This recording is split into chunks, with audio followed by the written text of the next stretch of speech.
speakers to you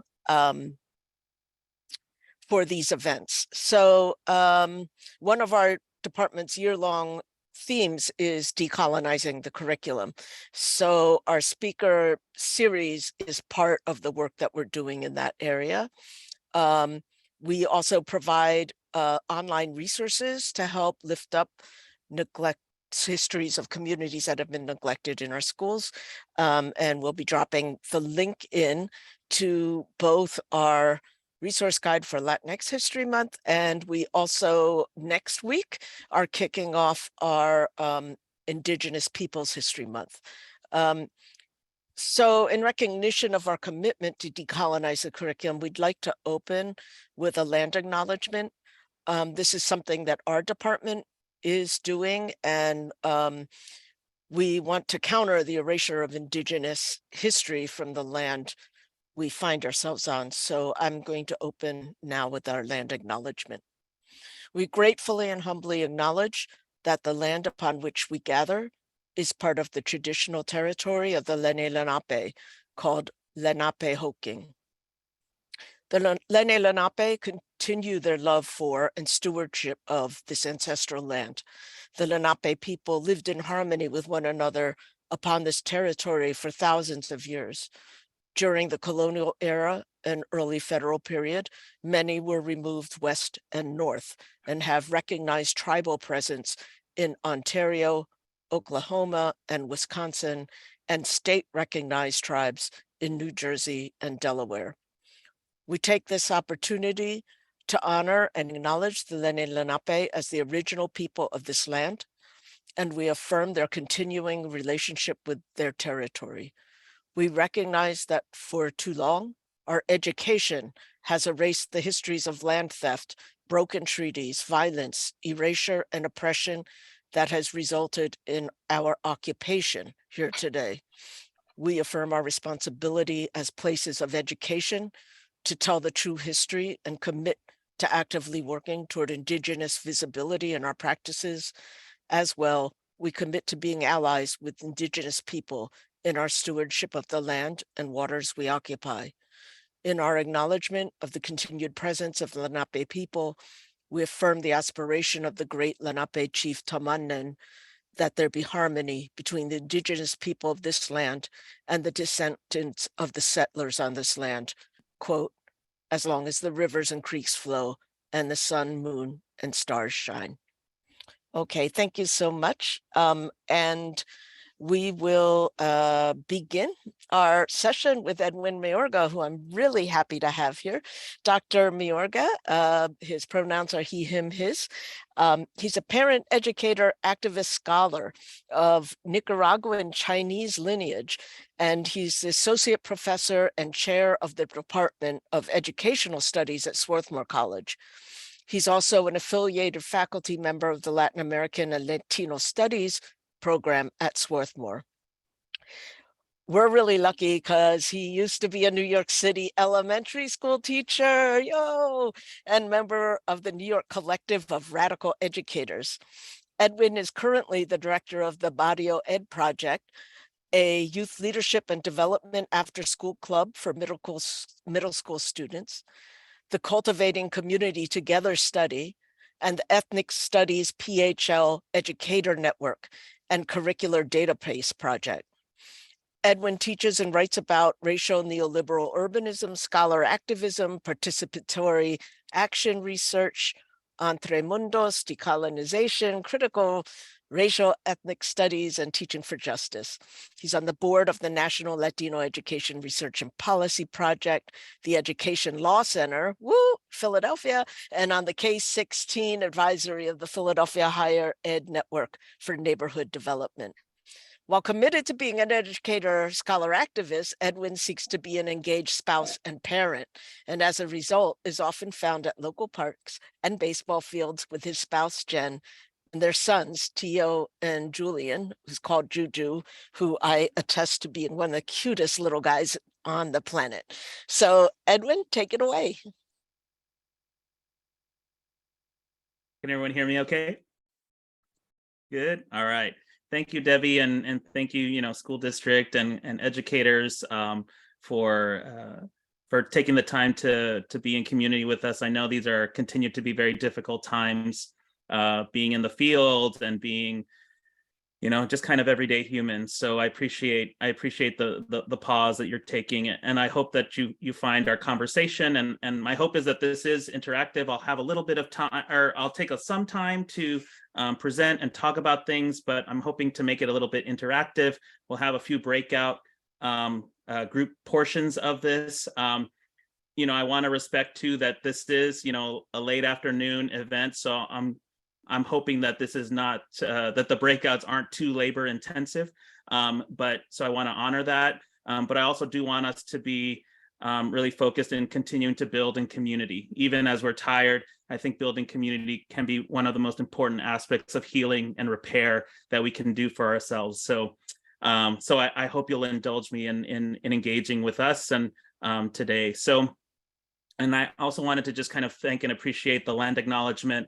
I want to encourage us to, I know we are in Lenapehoking here, but to continue to build our awareness and kind of critical consciousness around not just acknowledging the land, but what are the practices of returning the land? What does that look like within curriculum and our teaching, but also what that looks like in just kind of very material ways. There's so much repair work that needs to be done. And I invite each and every one of us to be part of it in any way that we can.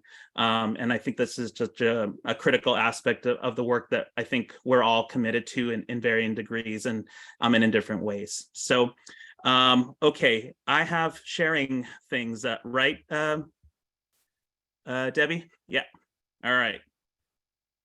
Let's do this. Oh, also, I will say that Juju will be making an appearance, as this is also, my older son is in the midst of high school admissions, like touring and visitations. So we'll be doing childcare and things. So he'll definitely be making an appearance later. So if you'll have your own Juju Joy side. He has his own hashtag, which is Juju Joy, and we'll definitely have an opportunity to have some Juju Joy here.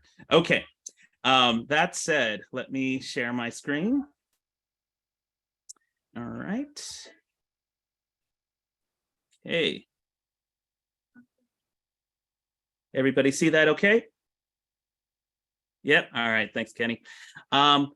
Okay, so what I wanted to talk about, so I'll be speaking about the Barrio Education Project, but specifically these notions of what we are describing from a curricular perspective as our nourishing sanctuary or santuario nutritivo curriculum.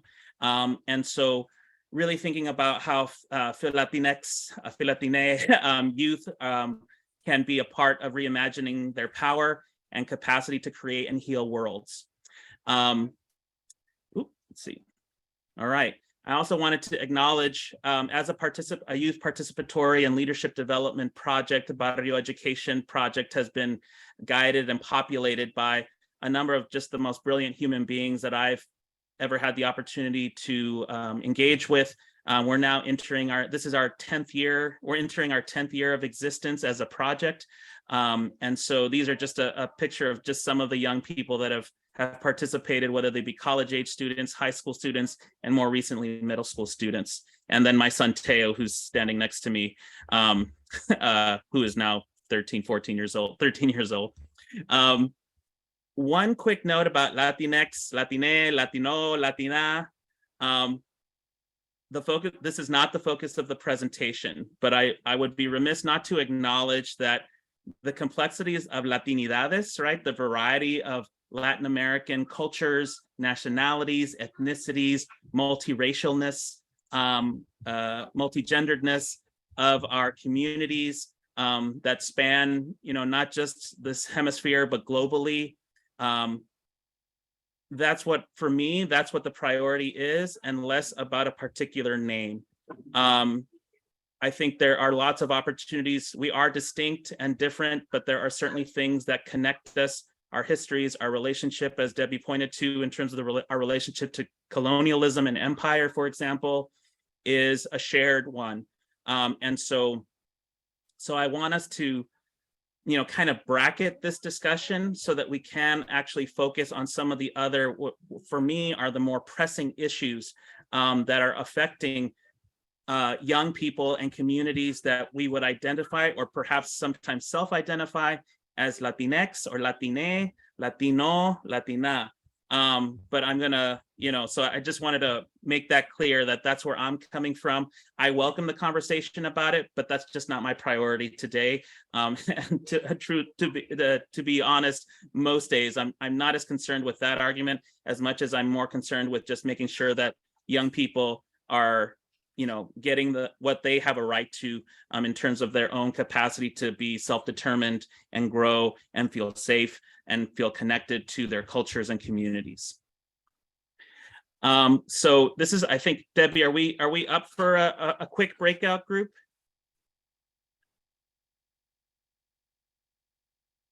Maybe.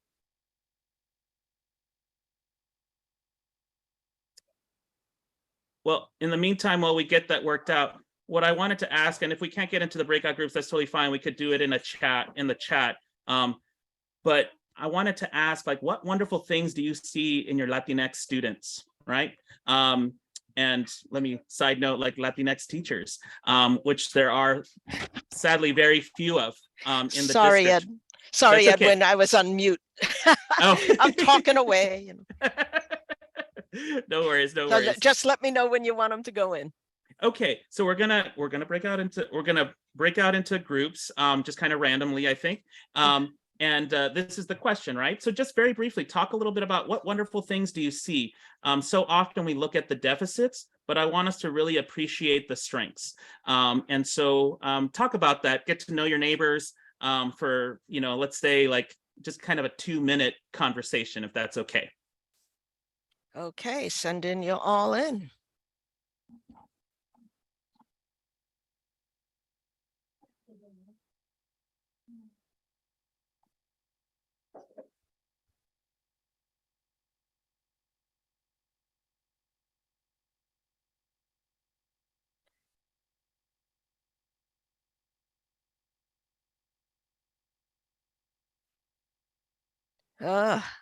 I think most people are in, right? I think so. Oh, okay. So I'll hit the calling them back in another 35 seconds or so. Yeah, that sounds fine. Because that gives them it usually gives them a minute of a countdown. Yeah. Yeah. Did you get good. did you get the information about my speakers next week? I have 3 Mayan activists from Belize. I did. I saw that. I did sign up for it because I did register for the whole series. Yeah. But I definitely signed up for that one. So hopefully I'll be able to make it. Yeah, I'm kind of excited. Yeah, I'm excited. Yes. There apparently that land struggle is very well known. Oh yeah, for sure. I didn't know that was going on in Belize, but I'm very excited to have them here. Yeah. Oh. All right. Are they coming back? I will close all rooms. All right. And then they'll have 60 seconds. All right. And I think I'll probably just like listen to maybe 3. They can unmute themselves, right, Debbie? Yeah. Okay. Cool.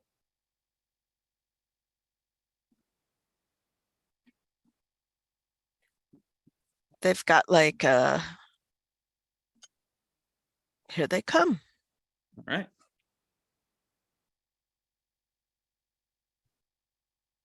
Okay. Are we all back? I think. Not yet. I'm so tech challenged at my age. It's like, are you kidding me? Okay, don't worry about it. You're fine. Old dog, new tricks, not happening. That's okay. That's okay.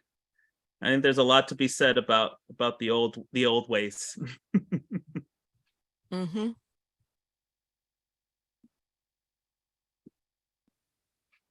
All right, y'all. How'd it go? Good times. Hi, Miss Felix, by the way. I see him. Good to see you. All right, y'all. So we don't have a ton of time to share, but I thought maybe we could hear from 3 people. You know, maybe what's one thing you heard from a colleague that you or a neighbor that you met in the quick breakout room. Feel free to, I guess, and also feel free to put it in the chat, but would love to hear maybe 2 or 3 voices if that's okay. We talked about how loving they are, how family oriented they are. There's still that togetherness. I don't mean to sound, any kind of strange or prejudice, but their culture I enjoy. I myself always enjoy doing the festivals with them. We do different feast days, and it's so much more better than doing nothing. Just have fun, and it's all about eating too. So the food and stuff, and they're loving. And the person I was with talked about doing a poetry slam with her children, and she said that's all about the family. So I think there's still that family. I know I come from an Italian / Spanish and some other things, and it was always family. And my kids are like that now. My adult children. Yuck. Awesome. Is it Rosina? Yes. Yeah. Thank you for that. Maybe 1 or 2 others.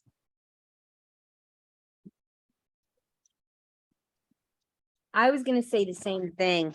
I love how loving and warm and caring the community is. And they really do look out for one another. I mean, I see the moms are carrying their kids' backpacks on their own back, so their kids don't have to carry it. They walk to school holding hands. It's just beautiful to see. They get kisses before they go into the building. And they're not embarrassed. I mean, I teach the 7th and 8th grade, and their parents will bless them with the sign of the cross and kiss them and tell them have a good day, and they let them. It's just so endearing. Yeah. Thank you. Stacy? Yes. Yeah, thank you, Stacy. Maybe 1 more? Oh, I'd like to ditto what everyone has said. I am a substitute teacher, and I'm now a building sub. I'm retired, but I did that. I've been doing this for the past 2 years. And in the beginning, I went from school to school, but now I'm a building sub. But my experience has been the same. I had no discipline issues when I worked at schools that were predominantly Latinx. The children were just so willing to help me, make sure that I knew the schedule, everything. And I just had a wonderful experience each time that I had that opportunity. So I want to say that I agree. Just wonderful experiences. Yeah, thank you. Was that Miss Donna out there? Yes. Yes, I appreciate that. Are you in the car too? Yeah, I'm almost pulling into my driveway. No judgment here. You're just getting brownie points for staying engaged. I appreciate that. Thank you. Okay. All right. Thank you. So, and we really are just scratching the surface of the beauty, the complexities of these extremely diverse communities. For example, we often don't have a kind of clear awareness of Afro-Latinos, for example, right? So, if we think about the African diaspora, it was a global phenomena, and the majority actually ended up throughout Latin America of enslaved, populations and Africans that have come over the centuries. And so, but the particular creativity, the cultural mixture of indigenous, African, as well as European kinds of populations and ways of doing and things have created a kind of beautiful and complex set of countries, with the United States being the 4th largest Latinx country in the world, just based on population. And so that tells us something about how in many ways it's often overlooked, right? And essentialized that diversity and those histories are very rarely, if at all, taught in our classrooms. And so, for me, that's one of the critical aspects of it is really thinking about the complexity, the beauty of it, but also its invisibility, our lack of understanding of those kind of beautiful and rich things that make up our variety of communities that might be considered Latinx. One of those big pieces that's missing often is mental health and physical kind of social, emotional well-being. And so this has been the focus of the Barrio Education Project over the last 2 or 3 years specifically. And so I did want to highlight some of these things, not to suggest, well, let me hold back on that, right? So let me just kind of talk about some of the some aspects that kind of inform our project. First is a kind of what we describe as an ecological, sorry, I'm getting a little bit academic, geeky, nerdy here for a hot second, but ecological Latinx feminist framework. Within Barrio Education Project, we see mental health and wellness as both an individual, but also a collective process that exists within intersecting forms of oppression, right? There are lots of different traumas, experiences, racializations, right? That we experience, that Latinx communities experience, whether they're multiple generations of communities and families here within the United States, recent arrival immigrant communities, Puerto Rican communities that are, technically Americans, but are treated as, in many ways, second-class kind of colonial citizens, and whether or not, do they have a right to citizenship, even though legally they do. And so those create a whole host of inequalities and oppressive conditions that our framework are seeking to stay attuned to. We also think about that with respect to history, and we center the histories of current Latinx as well as Black, Indigenous, and AAPI or Asian American Pacific Islander community experiences. Our communities don't live in isolation, contrary to our perceived notions often of how communities, the kind of tapestry, the rich tapestry of Philadelphia. But communities are living, crossing, they're crossing borders each and every day just in getting by. And so, but we want to stay attuned to that history as well. The other important piece for us is that wellness for us is achieved by the simultaneous, balanced, and contextually sensitive satisfaction of personal, relational, and collective needs, right? So our wellness is not just about, from our perspective, right? Our wellness is not premised on just us getting over something, right? Or individually overcoming some challenge, but really thinking about it's overcoming our own individual challenges in relation to our community's challenges, and how those things affect us, right? Whether it be the community of our family, the community of our peers and other students and young people in our schools, our relationships with teachers, and other people that are may or may not be part of our other communities. And so, these are the kind of important pieces that we look at. And this small image, I don't know how clear it is for all of you, but another important piece to this then is just understanding social determinants of health, right? That our health and wellness are shaped continuously, and I think I've talked about this already, but by a whole host of other kinds of social factors like economic stability, neighborhood and built environment situations and conditions, health and healthcare, right? Access to healthcare, our kind of immigrant or kind of citizenship status, right? And how that's connected to health and healthcare as well as economic stability. Our education, right? What kind of educational experiences do families and communities have access to? All of those play vital roles in shaping our overall kind of individual as well as community health and well-being. All right. The other piece that we want to talk about, and I don't want to over focus on it because I think we sometimes fall into the trap of just focusing on trauma. But it would be naive of me to say that it doesn't exist, right? It's quite the opposite.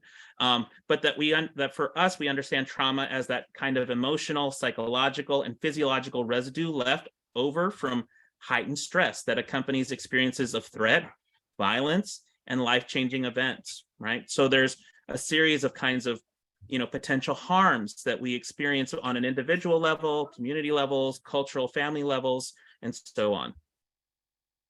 The thing I want to point to then is there's a really wonderful report that, the pandemic kind of altered everything. But back in 2019, the National Women's Law Center developed this in collaboration with a number of young Latina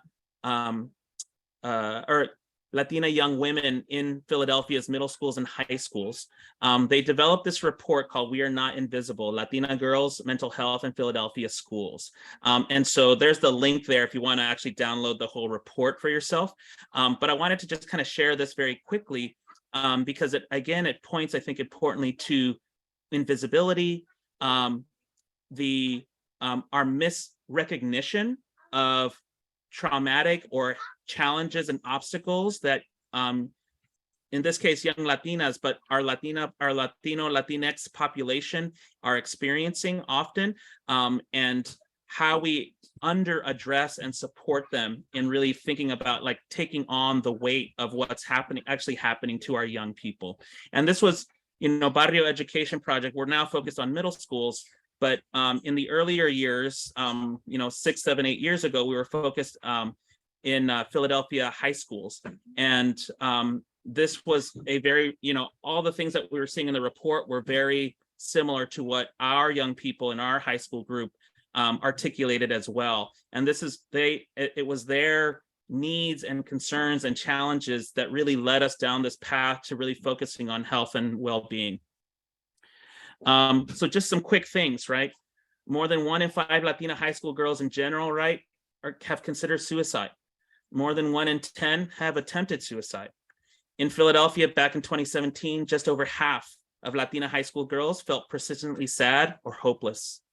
More than 1 in 5 considered suicide in Philadelphia. More than 1 in 7 attempted suicide.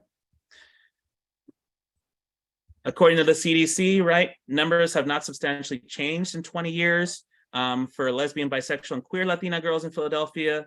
The picture is especially dire. The kinds of we're talking about kind of intersecting layers of marginality, and that is dramatically impacting or disproportionately impacting students who identify as queer, gay, or lesbian, in addition to being Latino, Latina. More than 2 in 3 have felt persistent sadness and or hopelessness. Nearly half have seriously considered suicide. Nearly 2 in 5 have attempted suicide.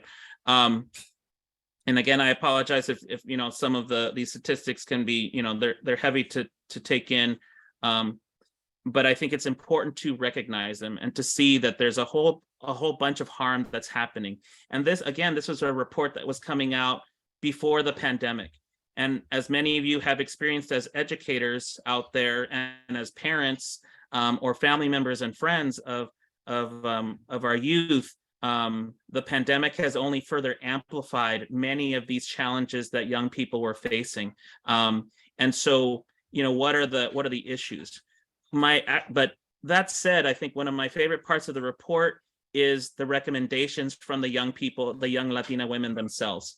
And I'll talk about those a little bit, just kind of quickly here, right? But no somos calladitas, right? We're not quiet, we're not silent.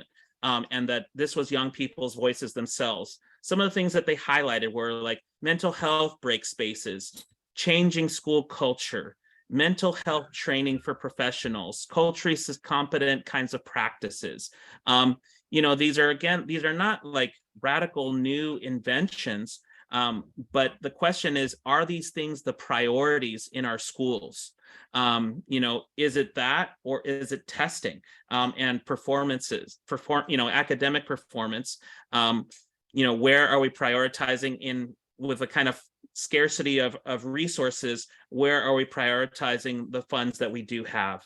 And often, as I think the young Latina women in this report articulated, it's not in these particular needs, and it's having a dramatic impact on their health and development. And that translates into poor academic performance. If that's, that certainly should be part of our concerns, right? But if we're in a situation where you're not feeling well, how could we possibly ask people to be performing beyond, performing at capacity in terms of academic kinds of rigor and challenges. So these things are real. And, they describe it as a crisis, and and for me, I think the question then is, when we're thinking about crisis, for us and our project, we go back to the question of what are the social aspects that are creating crisis? Because we often think about these crises as these individual problems that young people have, somehow done to themselves. And there are, of course, harmful things that are happening that young people are doing to themselves. But the question is, where is that coming from? And for us, the answers lie more in the social conditions in which people are going to school, going to work, being in their communities, dealing with gun violence, are again, that's kind of a litany of things that are having dramatic impacts on everyone's mental health and well-being. Here's just, very quickly, a kind of list of different kinds of trauma that people experience. There's single incidence kinds of traumas, but there's also complex, repetitive kinds of traumas, things that have been normalized that we just like, oh, this is just part of the everyday. Developmental traumas, those are the kinds of traumas that happen when we experience in early childhood, right, as young children and so on.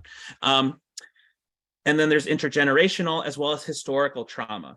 I want to point to the intergenerational and historical in particular when we think about migratory communities, right, or diasporic communities, communities that have traveled or have to migrate for a variety of reasons, often rooted in inequalities, or it may be violence at home.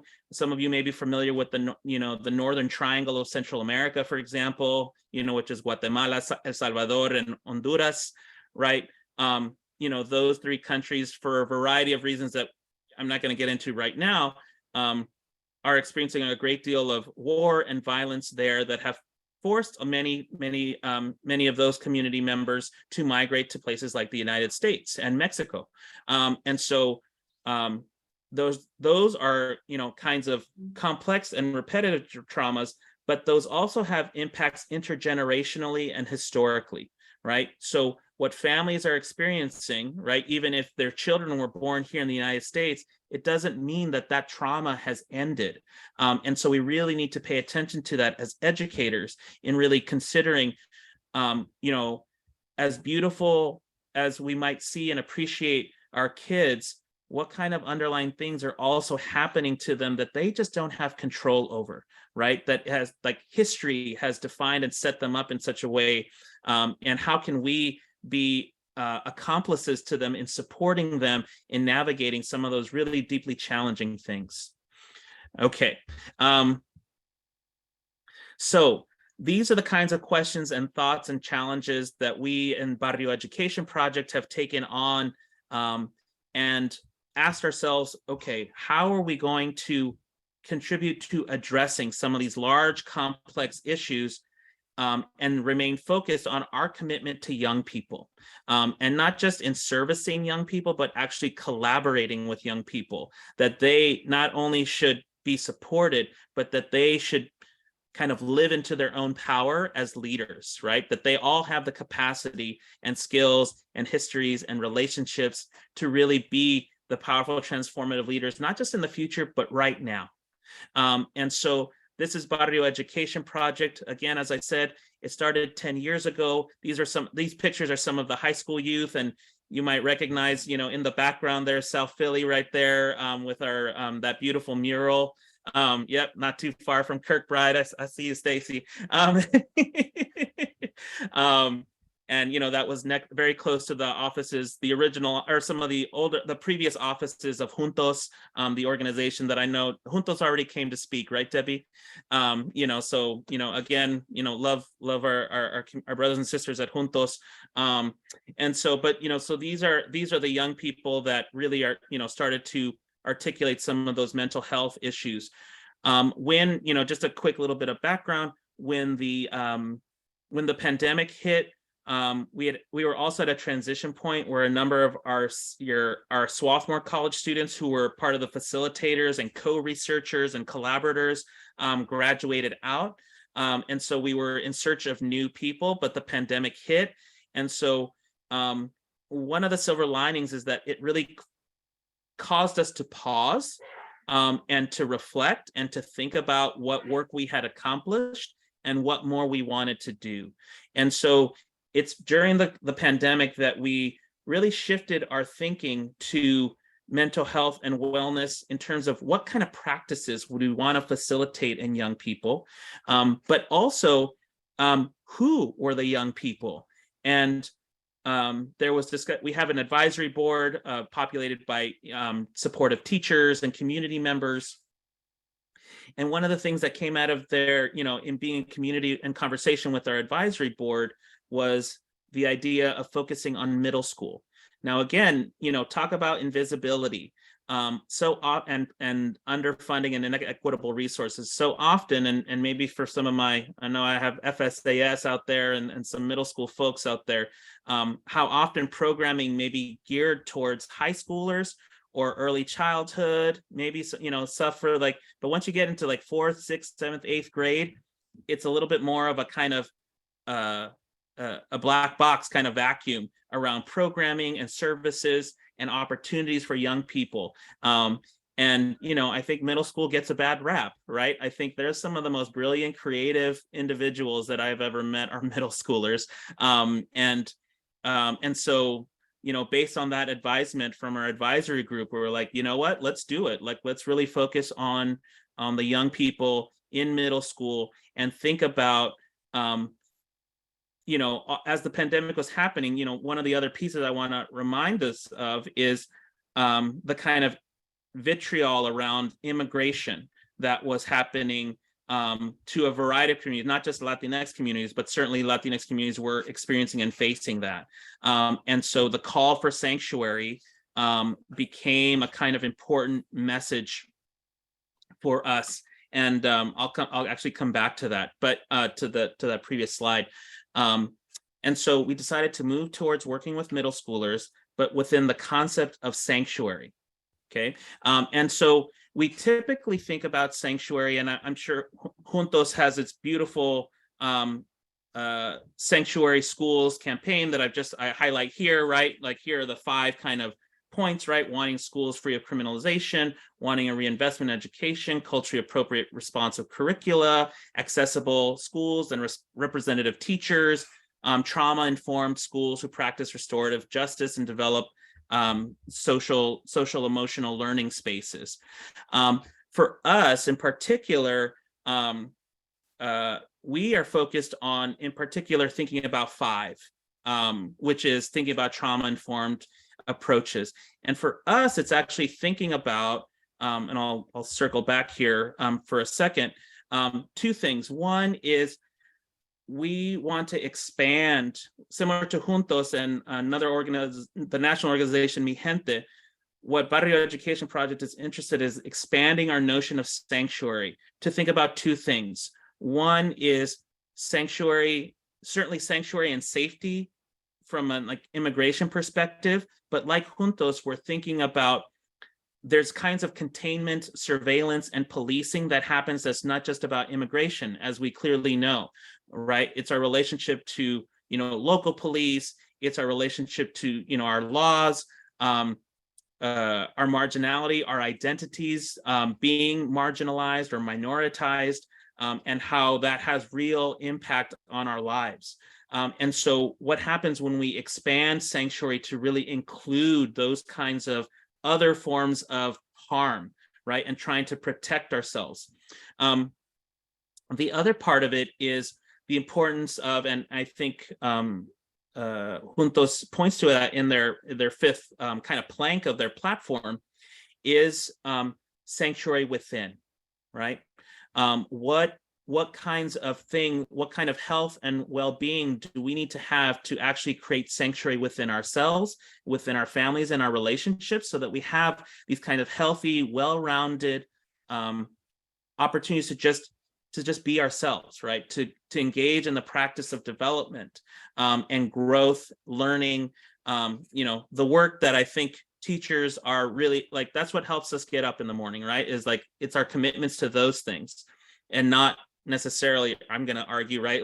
I don't know of any teacher that gets up and says, I really want to make sure that I get my students to comply with X, Y, and Z standard, right? It's like, I want them to become better readers, right? Or I want them to really have an appreciation for, the complex history of like urban complex histories or global history or so on. Yes, that's count, it connects to testing and all of those things in terms of performance. But for me, I don't think most people get up and say, this is the end all be all. And so even thinking about testing as a form of policing is an aspect of kind of that sanctuary within that we're thinking about within our project. And so I don't have too much time here, but I just wanted to talk then very briefly about our after school clubs that we have at Kirkbride and at Key down in South Philly currently, and looking for more funding and trying to be in more spaces and communities. But this is just kind of shots from our after school club. And just very quickly, this it's a kind of combating trauma, but also really thinking about curación, right? The process of healing.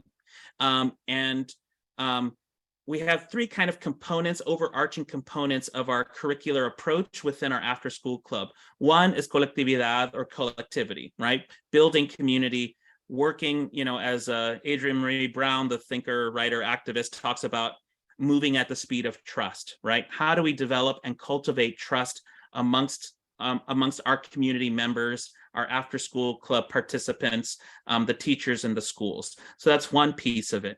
Conocimiento, and I'll see if I can go quickly through. Conocimiento is to, the literal translation, right, is like to recognize, right, or to come to, but it's, for us, it's, really thinking about coming to know, right, to become familiar with a body of knowledge, right, a set of practices, a different way of doing things. And so, Gloria Anzaldúa talks about, it's a theory of consciousness, right? But it's a consciousness in motion where the inner life of the mind, right, and spirit is connected to the outer world of action within the struggle for social change. And so creating opportunities and experiences where students come to know more deeply themselves, they come to more deeply know each other, right? And use that as a platform for coming to know what other struggles and challenges, as well as the joys, right, of living and being in the communities that they live. Another quick piece here that we use is, and this comes from indigenous Peruvian teachings, but these three questions, right? ¿Quién soy yo? Who am I? ¿Qué es la vida? What is life? And ¿qué pretendo de ella? What do I seek from life, right? And we asked ourselves of these questions as a kind of guiding force for thinking about these things. Okay. We probably don't have time for our ocean breath, but this was just an example of, some of we also are engaged in somatic kinds of practices. So thinking about attuning ourselves with our mind body kind of connections. And so things like ocean breathing, right? It's like you're kind of sitting and you're really focusing on just kind of like moving in and out your belly, and paying attention to how your body is moving even as you're breathing, and helping students to just stay attuned to like become more aware of their bodies in relationship to how they're feeling, is an example of that. So and then the final piece of this is thinking about movimiento, right? Moving from that sanctuary within to sanctuary beyond. And so as we move and build trust with one another, come to develop our own knowledge and understanding of ourselves, our histories, our communities. This current semester, we're focusing on leadership, like what are the characteristics of leadership, and how can we be, and maybe we already are in the practice of being leaders, we just don't know it, right, as middle schoolers. And so inviting them to start to think about, okay, here are the characteristics. And then when we come back in the spring, we're going to use how do we actualize our leadership skills? How do we implement them? And so this is the moment where we're going to think about how we are going to ask questions. I think I saw my friend Akanke there earlier in the participant list, or I think it's very similar to what Need and Deed does, if you're familiar with that, where we're moving from leadership to inquiry, right? And starting to think about what kind of questions we can ask about a social problem, and how we can then use apply our leadership skills, our community and like mind-body connections to have an impact on whether it be our school or our local community, and be an actual voice in that community. And so that to us is where we're kind of helping our young people to release their own kind of power and imagination, to create and enact and lead change in their communities. And I'll say this, Elizabeth Jean-Pierre, I don't know if anyone's familiar with Elizabeth. She's a friend and an ally, but she's been a pivotal leader in the global climate justice movement. And I really liked this post, so I'll share that here. But she says, we repurpose our trauma into activism, into caregiving, into pushing against injustice everywhere, despite not telling our own stories, because we've never forgotten. There is no longer any space for compromise in this country. You either believe in justice or you don't. And Elizabeth, I think, lives into this, and this is part of the spirit, at least what we don't just read this to the kids, but I think for us, myself and the college students that I'm collaborating with, this is the path, right? This is what we want to really focus on in cultivating with young people and creating a space, right? A sanctuary for them to experiment, to try, to think through these things in a way that's not, so focused on getting them to, develop these kind of discrete skills, but to look at things in their kind of totality, and to make sense and to really enjoy it and just take life in for all its complexities. Okay, so that kind of ends my little presentation part. We have about 10 minutes left. The question I had for us, but and Debbie, I'm happy to also just kind of take Q&A. We could do Q&A if people want to have a little bit of chatting that way. But the question I wanted to leave off with all of you to think about is, what are some ways you can, or we can collectively create sanctuary in educational and community spaces?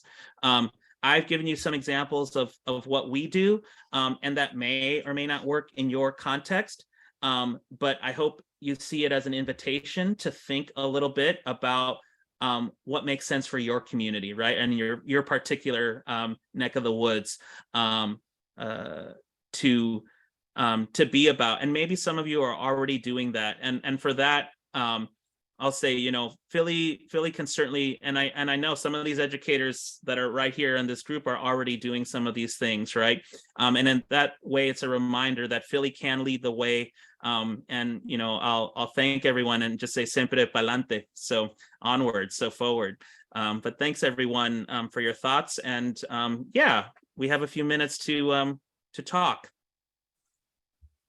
Yeah, so I'm gonna, oh wow, Edwin, there's so much in that presentation. It has me near tears, but I'm also like in this place of really thinking and reflecting, especially coming out of 2 years of craziness that COVID created for our young people in our communities and for our teachers in our classrooms. So folks, if you have some thoughts, questions, please feel free to either unmute or drop it in the chat.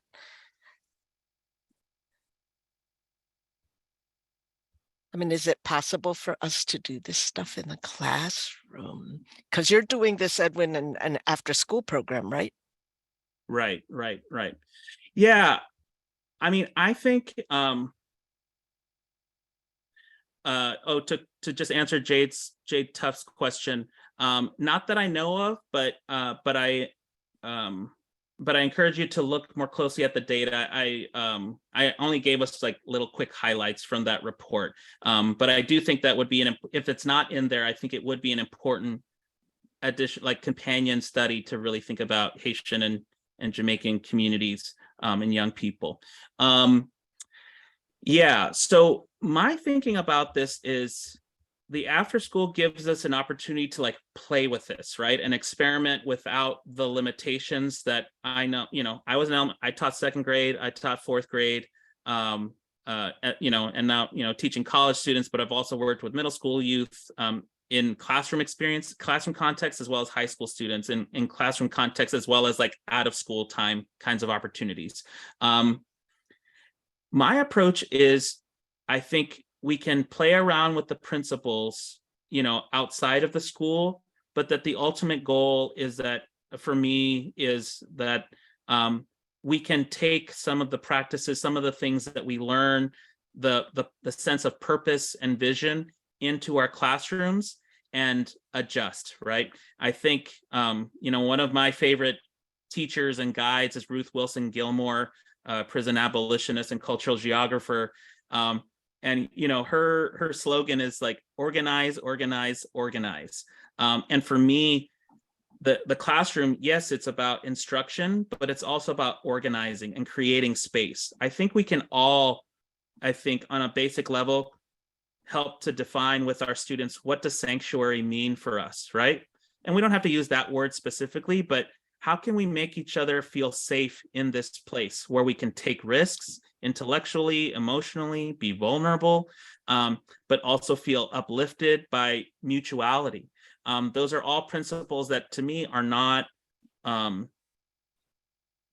don't test for them, but I think they can be the bedrocks of our teaching. And I already know that some of you out there are already doing some of these pieces, but maybe you're not using that language that I'm using, but maybe it's time to also take pause and reflect on that. And especially in these times, right? Because I'm not forgetting about y'all teachers. I'm married to one, a K-12 special education teacher. Listen, we too have experienced and suffered and are languishing and struggling right now. That's why so many of our brothers and sisters have left the profession, which is sad to hear, right? And so I even think for us as professionals, right, how do we create sanctuary within? And how do we go about the process of healing? And that process too should not be alone, right? And so how can school leaders also be held accountable to supporting all of us as a community, right? Sanctuary schools, right? That means everybody, right? Not just our students, not just their families, but the teachers, the staff members, the kitchen, so on and so forth, right? Like, we're all part of that very fragile but beautiful ecosystem. I think we can be engaged in those practices, even if it's just kind of like little by little to start, right? Like, let's start small, but like build a relationship, right?